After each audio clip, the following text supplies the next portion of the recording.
लोकनायक जयप्रकाश नारायण जी रामविलास पासवान जी को अपने बेटा की तरह मानते थे और कहते थे कि देश का सबसे होनहार नेता का नाम रामविलास पासवान।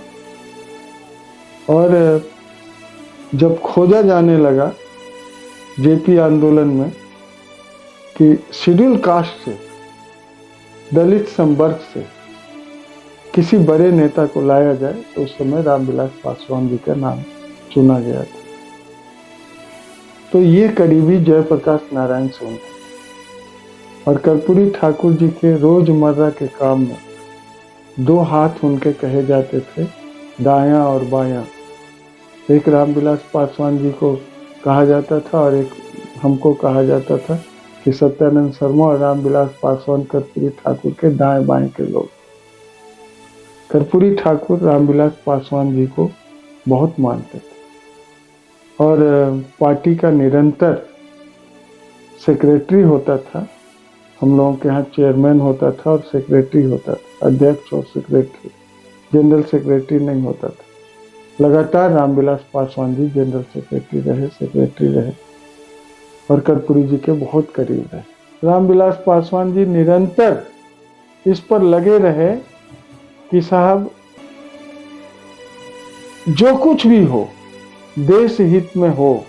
और फिर हम लोगों ने दलित सेना बनाया, 1983 में दलित सेना बनाया। दलित सेना जुल्म के प्रतिकार के लिए, गरीबों की लड़ाई के लिए रामविलास पासवान जी में सबसे ज्यादा कोई चीज था तो उनके मन में था कि बिहार की तस्वीर बदले, देश का तस्वीर बदले। जो गरीब है, जो डाउन ट्रोडन के लोग हैं, उनको ऊपर कैसे लाया जाए, उनकी बड़ी चिंता थी। इसीलिए उनका स्लोगन भी था कि मैं उस घर में दिया जलाने चला हूं जहां सदियों से अंधेरा है। यानी उस समय तो दिया ही जलता था, लालटेन जलता था, लैंप जलता था। हम लोग खुद भी पढ़े हैं लालटेन में, दिया में, लैंप में। तो उस समय उनका बड़ा स्लोगन था और इस स्लोगन का पूरे देश भर में असर हुआ।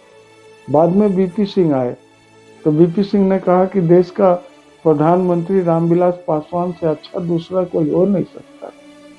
और जब कौन प्रधानमंत्री होगा, जिस दौर में देवेगौड़ा बने और लोग बने, उस समय रामविलास पासवान जी प्रधानमंत्री पद के प्रबल उम्मीदवार थे। और बीपी सिंह चाहते थे कि रामविलास पासवान जी बने। टिकटों के लिए दूसरे का अनुनय विनय करते हैं, इसलिए अपनी पार्टी बननी चाहिए। तो उन्होंने लोक जनशक्ति पार्टी बनाया। पूरे देश भर में लोक जनशक्ति पार्टी का परचम लहराया।